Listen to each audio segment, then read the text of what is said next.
This show is brought to you in partnership with Ticketmaster, the home of UK comedy. From your favourite stand-up comedians to rising TikTok talent and local comedy clubs, you can find it all at ticketmaster.co.uk/comedy. Hello and welcome to the Comedy Store Live, the show where you experience the most sought-after and hilarious comedians straight from the greatest comedy club in the world, the Comedy Store London. Once again, we've got three brilliant comedians for you. Coming up, we have Peter Brush and Geoff Norcott. But up first, it's the wonderful Thanyia Moore. Wow. You started clapping, then you saw me, then it got slow. This is a little bit racist. It's nice to be here. Are we enjoying ourselves? This is nice. Have we got aunties in? Aunties with no children? Oh my God, my crew, they don't talk about us enough. We're like silent heroes.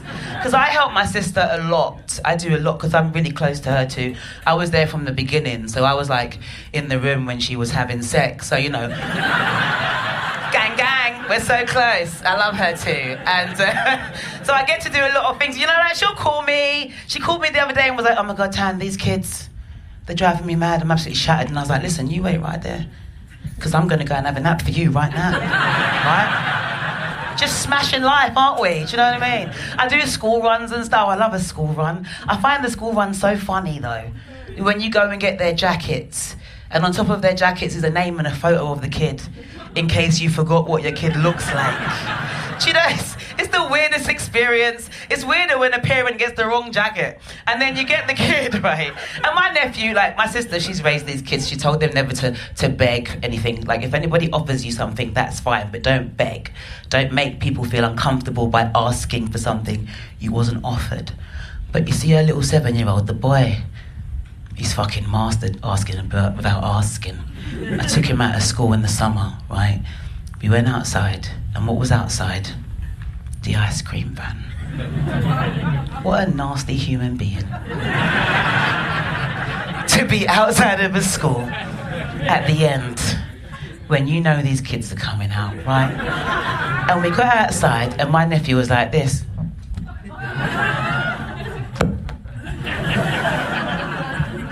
It's really hot today. Do you know what cools me down, Auntie? Ice cream. And because I don't say no to them, hi, I'm Auntie Dickhead. So now I'm in the queue, right, with the other dickheads. And then we get to the window. And the bit that hurt me the most is when I got to the window, I ordered what I would normally order as a child. I got myself a 99, yeah? You know what a 99 is? The cone, the ice cream, and the flake? Yeah? Anyone under 40, get out. And then he ordered a screwball with all the little diabetes shavings on top. You know that one? I didn't know, because I ordered a 99, right? I didn't know a 99 is now a 247. Who likes to solo travel here? I went on a solo trip. I went to Atlanta. Do we know Atlanta? I went to Atlanta because they market Atlanta to us as a place you should go if you're a black person, because Martin Luther King was born and raised there, and he had his family there, right? I looked in the mirror, I was like, oh my God, you're black, so I got a ticket, right? And I got some of us are silly and we get it, and then there's her. Okay, so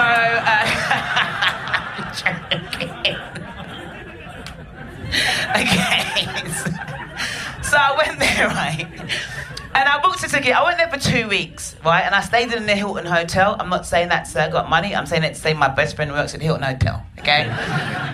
Stayed in the Hilton Hotel. Now, I was 10 days in before I realised at the Hilton Hotel, of an evening, they have this thing called complimentary drinks. I know, bitch, right? I was so mad when I found out 10 days later. But I thought, fuck it, Tan, go downstairs and get some complimentary drinks, right? So I went to the bar and I started having a conversation with a couple here. You know the conversation you normally have when you meet someone with a different accent, right? Because they were like, oh my God, your accent's amazing.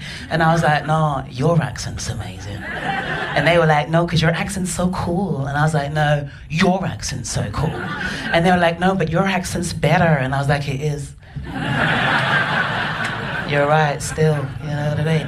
And we had a lovely conversation. Out of nowhere, this short guy came up to us and he was like, ma'am, do you mind if I pay you a compliment? And I was like, it's complimentary drinks, go ahead, brother. Do you know what I mean? It feels right, do you know what I mean? And he was like, I just wanted to let you know I've never seen someone with such striking features before.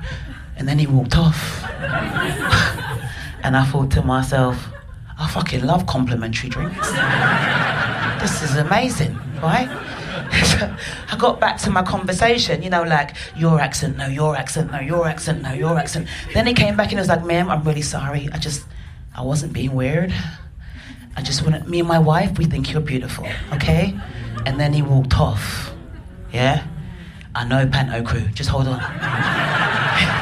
Fucking, oh, is someone behind me? I don't know. Listen, so then he walked off. So I got back to my conversation, right? Your accent, no, your accent, no, your accent. Then he came back and I was like, sorry, sir, I thought you weren't being weird, right? He looked at me and he said, listen, ma'am, me and my wife, we're going to a bar, and if you want to come, it's on us. I said, I'll let you know. And then he walked off. And that couple that was sitting here, they got really panicked like you. And they looked at me and they said, Tan, I don't think you should go. They might be swingers. I said, babes, I'm a comedian, I need material. So, yeah. So now we're in the cab on the way to the bar, right? And we get to the bar. And we're sitting down and we're knocking them back and we're having a good time. They let me know they got this nice big house down south. It's a little bit conservative, but if I go with them, I'll be all right. I said, babe, that sounds like the movie Get Out. Right? I'm not coming to your fucking house, okay? Trying to survive. So we're having more drinks, we're knocking them back. Then the gentleman says to me, would you like to dance? I said, babe, Spandau Ballet Gold is on. Of course I want to fucking dance, okay? So we get up, but I'm being respectful. I'm keeping a little distance in between us, right? Then he pulled me in. I know. And then I became the stiff one. He started going up and down me, right? I felt like a stripper pole, right? And it was in that moment that I closed my eyes and I said, Pan, have you got enough material yet?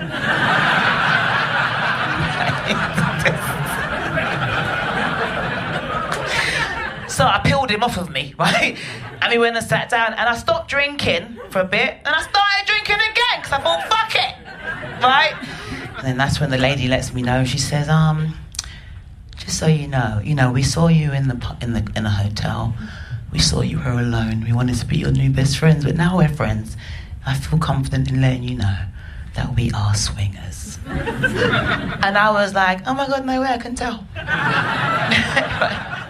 Then I had to stop drinking again because I want to remember the material, right? So I thought, Tan, get out of the situation immediately before it gets silly. So I said, let's go back to the hotel. But I realised what I said as I fucking said it. Right?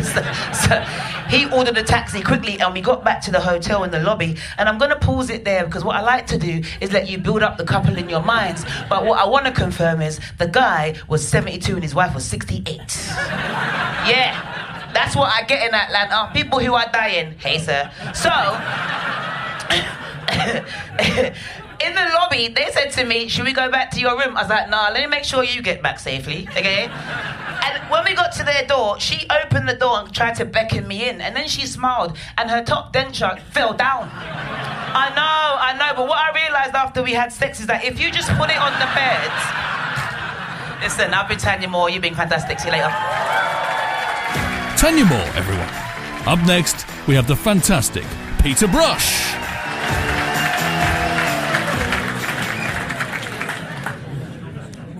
Hey, hello, you alright?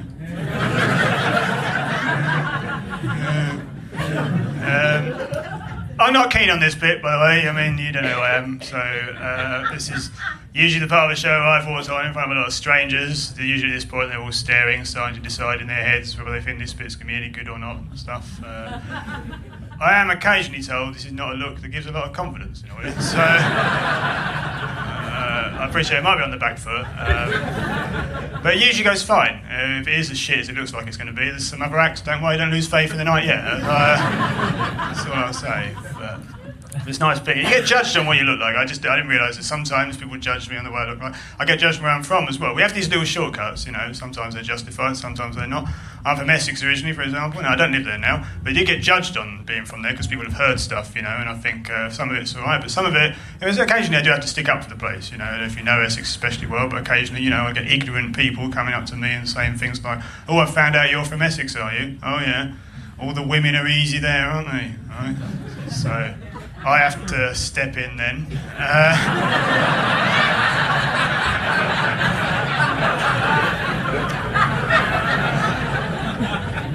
Say, "Oi, that's not my experience." I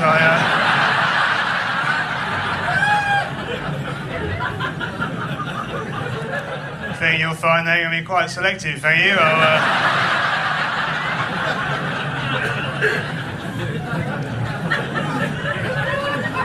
A lot of ignorance about, sadly, you know. Got to do a lot of defending, anyway. But I moved up north. I never live up north. I live in a house with a partner because you can afford a house up north, you see. And yeah, so it's a bombshell there. I'm in a relationship, but I'm sorry to disappoint. And yeah, disbelief there. I don't know. It's good, really. It's stressful being single these days. I'm glad I'm not single because you've got to use apps, haven't you? I've tried these, you know, in the past, and I signed up, and I'd heard stuff about them, so I tried to prepare for using them. You know, like I got some nude photographs taken. Heard you would get asked for these. I didn't have any. I thought you got to prepare, haven't you? So I had a few taken of myself inside the house, and then I had a few more done outside in the street. So I had a few done at the end of the road where there's a busy junction. I had a few more done a few roads along where there's this pedestrian crossing as well.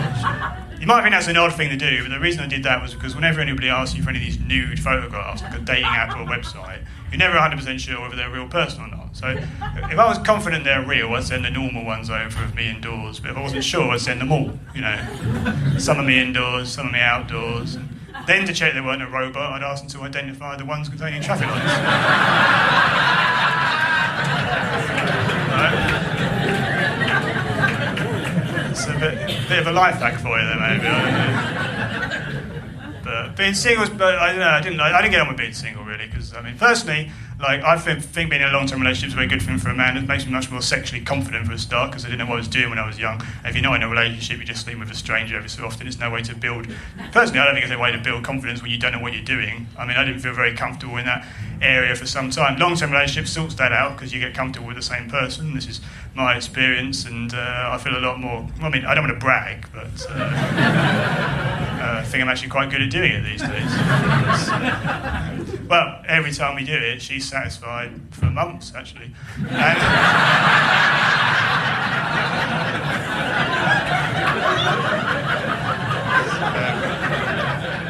if anything, I seem to become a victim of my own success with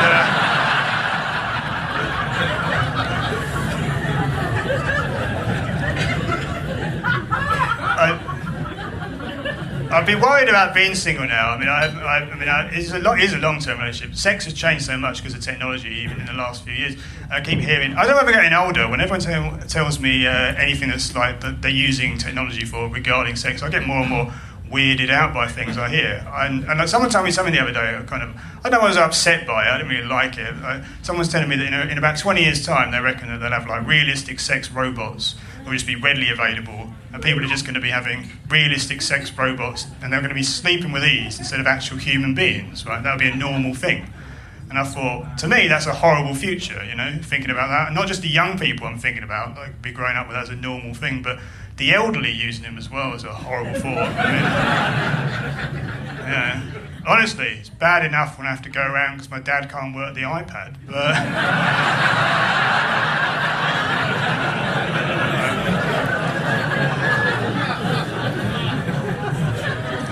deal with that conversation at some point. Right. just to let you know where we are, I got a watch which vibrates when it hits a certain point in my set, because I set the time and then it goes off on my wrist, so I know where I am. And so basically that's just happened. So if I want to go, then I can. And, but I've rather sprung that upon you. That's a terrible way to leave the stage, isn't it, really? So I think it'd be wrong of me to do that. So I've got time to do one more bit of material. So I'm going to do one more bit of material. Hopefully that'll go okay. But if it's shit, I don't have enough time to do another bit after that. So if this bit isn't very good, then I am fucked, you know. But I'm gambling, and hopefully it all works. It's a good bit. It's usually a good bit. So usually we'll probably be all right, you know. So because I want to tell you this anyway, because like I'm worried that I give the impression in my act that I'm quite a boring person. I think I used to be more exciting, really. I mean, because I lived a bit when I was young. I've had some drug experiences, for example. Like, I don't think I did them properly. I mean, I remember doing a drug called ketamine sometimes when I was younger. I don't know if you've tried it. I'm not recommending it to you. You just do things when you're young and stupid, don't you? But if you've not tried ketamine, I'll explain what it does to you. It has one effect, really. It plays with your perception of time, right? So basically, you take ketamine, then you sit there, you just think everything in front of you is moving a lot slower than it actually is, right? Some of you might think you're on it now.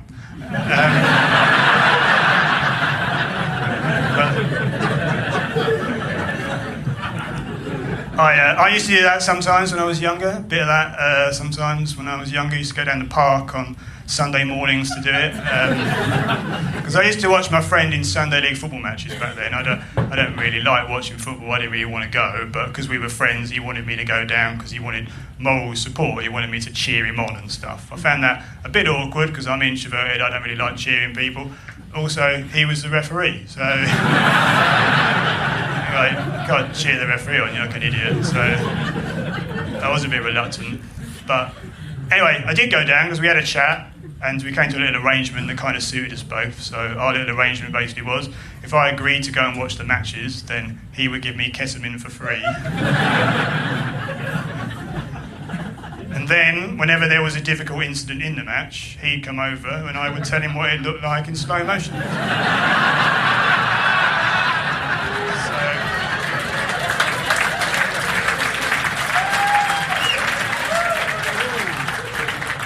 Yeah, you've been great. Yeah, it's been very enjoyable. All right, did that sound insincere? No, it's been lovely to come here. Thanks so much. You've been great. Enjoy the rest of the evening. Thanks a lot. Peter Brush, everybody. We'll be back with your final act straight after this. This show is brought to you in partnership with Ticketmaster, the home of UK comedy. From your favourite stand-up comedians to rising TikTok talent and local comedy clubs, you can find it all at ticketmaster.co.uk/comedy. Welcome back, and now for this week's final act. Welcome to the stage, Geoff Norcott. Thank you. Yeah, you should do a woo. Hello, I am the comedian, by the way. I know I don't look like one. People say that I don't dress like a comedian. Let's be honest, looks like an electrician just wandered on stage there. If I just come out and fixed the light and fucked off, you go, yeah, that's about right. Well done for coming out, man. Well done for coming out. This year, everyone I spoke to, we're having a quiet one this year. I'm 46. Everyone's having a quiet one. Every year. The challenge is to make out like it's any different from the previous year. Or the previous fucking 8 years having a quiet one this year. Just having a quiet one. No, you haven't got any friends left that are fun. That's what's happening. Don't try and make a virtue out of it. No, we have made the independent decision to have a quiet. It's not that we're just fucking old and we got kids and none of our mates are fun anymore. I'm having a quiet one, so I'll see something going on. I'm already looking forward to the KFC I'm going to have on the drive home. But before that, let's do the gig. I was out walking my dog earlier. That's probably the best thing I'll do today, other than this. This is lovely. But I was out walking the dog. And I fucking dog walkers, man. People with dogs fuck me off. They seem to think that just by you both having a dog, you're in some community together. They always want to chat to you. And they come over, they start asking questions about your dog. Yeah. And I'll answer all the questions because I want to be polite, but then I know at some point they'll stop and they'll hope that I'll ask questions about their dog, and I will not because I don't care about their dog, right? And if you leave it long enough, they'll introduce their dog to you like it's a human. This is Paul. I don't care about Paul. Huh? It's weird, I've got a kid, right? If I'm out and I see another bloke with a kid, I don't go over and go, How long have you had him? How long you had him? Yeah? Is he a rescue? You can't ask that. You cannot ask, oh, isn't he a lovely colour? You can't say that. Are you going to have him done? You can't say any of this. None of this is politically correct. I'm trying to be nicer these days, you know. It doesn't seem like it, but I stopped taking the piss out of middle class people, because in this cost of living, man, they're feeling the pinch too, aren't they, the middle class people. Some of them are regretting having heated flooring, aren't they? Tough out there. Tough out there. I had to get the au pair to put in for the lecky. It's tough out there. Everyone's feeling it. But this thing about middle class people, I always thought that, you know, they were kind of sort of culturally nomadic and kind of dead inside. But, you know, they do have a culture, which is the food, right? That's how they get you, the food. I live in Cambridgeshire now, so what can I say, you know? I have known the taste of almond milk.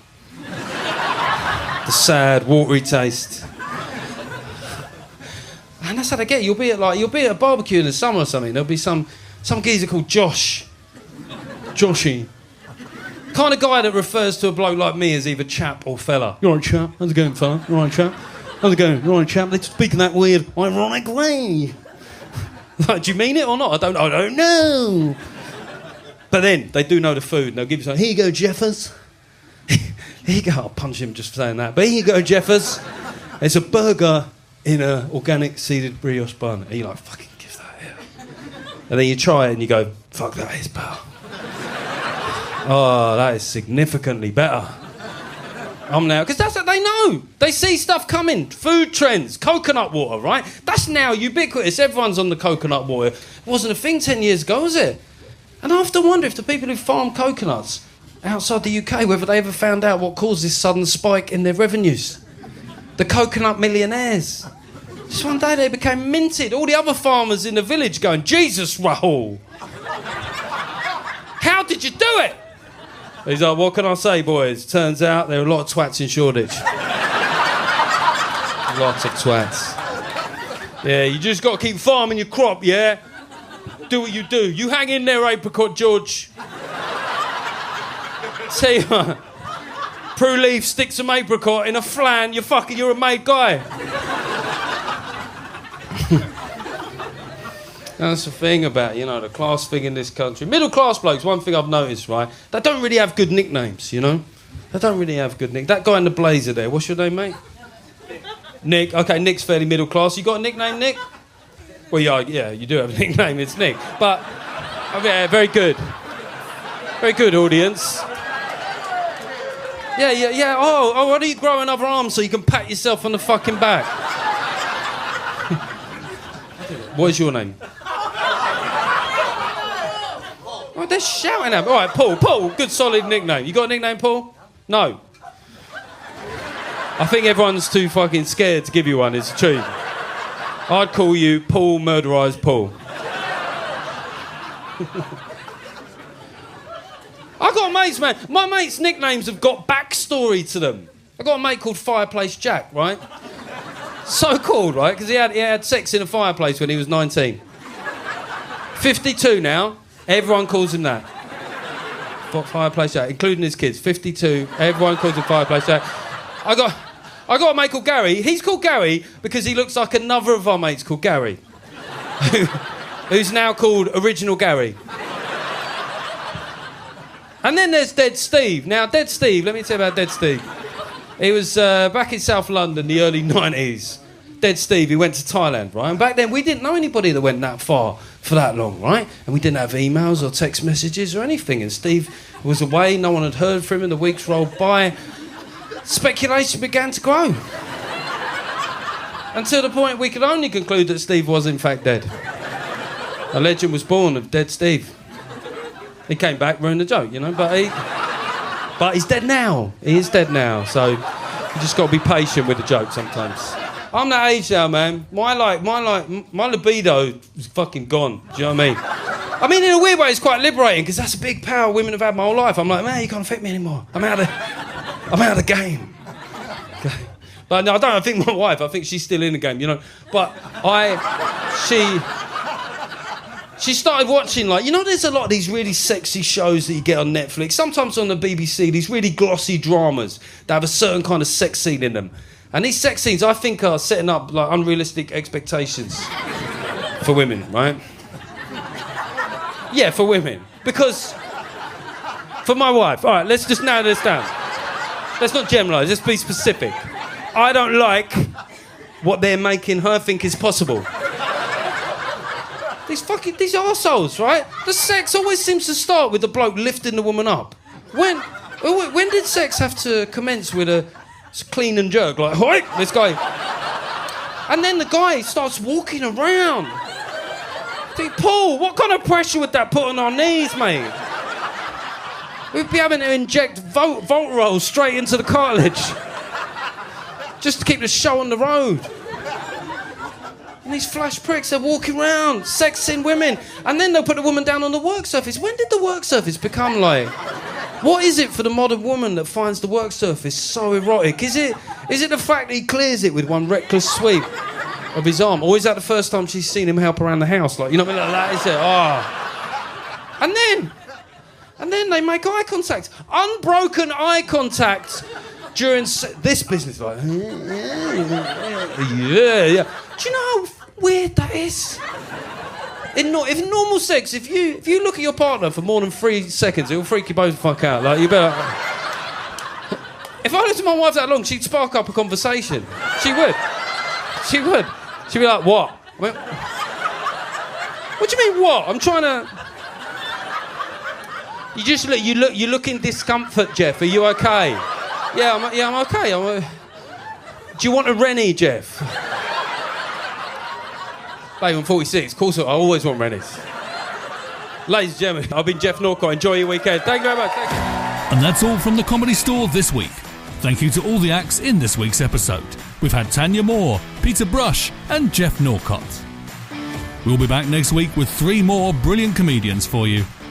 If you'd like to join us at the iconic Comedy Store in London's West End, or at one of our on-the-road shows throughout the UK and Europe, head to ticketmaster.co.uk and search Comedy Store.